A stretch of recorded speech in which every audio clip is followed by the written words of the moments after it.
ज़माने कदीम का जिक्र है कि मशरिक की एक वसीया व अरीज़ सल्तनत फिरोज़ाबाद में सुल्तान जहांगीर की हुकूमत थी। सुल्तान जहांगीर अपनी दानिशमंदी और अदल के लिए मशहूर था, लेकिन इसके बावजूद उसके दिल में हमेशा एक खलिश रहती थी। उसका ख्याल था कि महल की ऊंची दीवारें और दरबारियों की खुशामदाना बातें उसे हकीकत से दूर रखती हैं।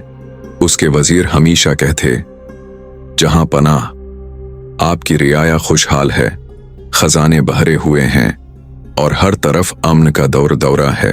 लेकिन सुल्तान की छठी हिस्स उसे बताती थी कि सब कुछ वैसा नहीं है जैसा दिखाया जा रहा है। एक सर्द रात जब हिलाल ईद की तरह बारीक चांद बादलों में छुप रहा था, सुल्तान की बेचैनी हद से बढ़ गई।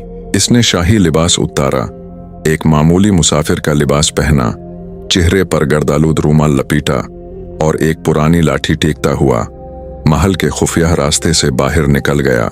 शहर के अमीर इलाकों में तो सन्नाटा था, लेकिन जैसे जैसे वो गरीब बस्तियों की तरफ बढ़ा, उसे अजीब मनाजिर नजर आए। टूटी हुई सड़कें, बुझे हुए चिराग और दरवाजों पर बैठे मायूस लोग। अचानक उसे एक वीरान सराय के करीब कुछ मशकूक साए नजर आए। सुल्तान छुपते छुपाते इन सायों के ताक़ुब में एक पुराने खंडर में दाखिल हुआ। वहां 6 आदमी एक अलाव के गिर्द बैठे थे और एक 7वां शख्स जो कद में सबसे लंबा और मजबूत दिखाई देता था, खड़ा होकर इन्हें हिदायत दे रहा था। सुल्तान एक टूटी हुई दीवार की आड़ में बैठ गया। वो लंबा शख्स, जिसका नाम जरियाब था, बोल रहा था, साथियों, आज की रात हमारी जिंदगी की सबसे अहम रात है। शाही गोदाम में आज अनाज की सैकड़ों बोरियां पहुंची हैं। ये वो अनाज है जो किसानों से टैक्स के नाम पर छीना गया है, जबकि इनके अपने बच्चे भूख से बिलक रहे हैं। जरियाब ने मजीद कहा, सुल्तान? कौन सा सुल्तान? वो जो रेशम के बिस्तरों पर सूता है और उसे खबर तक नहीं कि उसके गवर्नर ने इस बार कहत ज़दा बस्तियों का पानी बंद कर रखा है। हम चोरी नहीं कर रहे, हम अपना हक वापस लेने जा रहे हैं। सुल्तान जहांगीर के दिल पर ये अल्फाज हथौड़े की तरह बरसे, इसलिए उसने फैसला किया कि वो इनके साथ शामिल होकर मुआमले की तह तक जाएगा। सुल्तान हिम्मत करके सामने आ गया।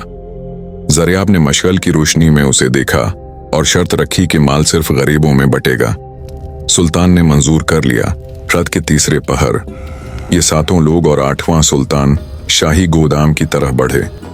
रास्ते में एक नौजवान लड़के हामिद ने सुल्तान को बताया कि कैसे जुल्म ने उसे यहां तक पहुंचाया है।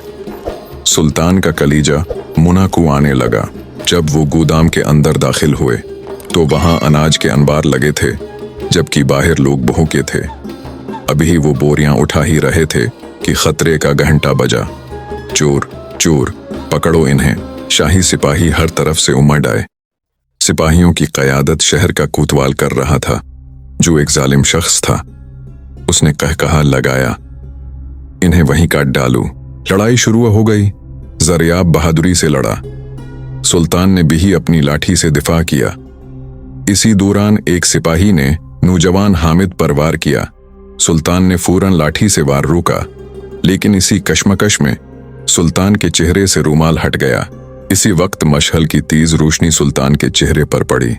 कोतवाल की नजर सुल्तान पर पड़ी तो उसकी आंखें पहाटी की पहाटी रह गईं। उसका जिस्म कांपने लगा। सुल्तान? उसने फौरन चीख कर लड़ाई रुकवा दी और कदमों में गिर गया।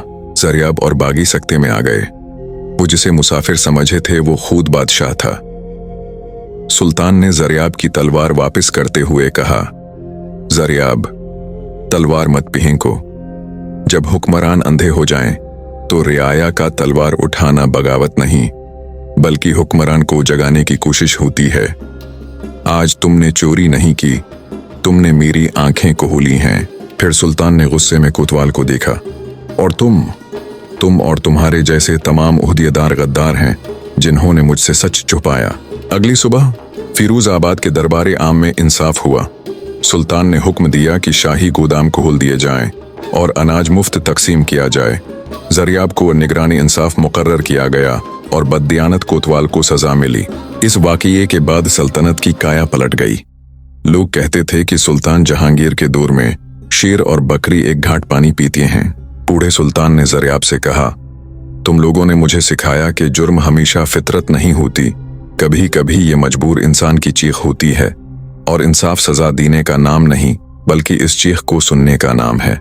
और यूं ये कहानी नस्ल दर नस्ल सुनाई जाने लगी कि कैसे एक रात की चोरी ने एक सल्तनत को हमेशा के लिए अदल का गहवारा बना दिया।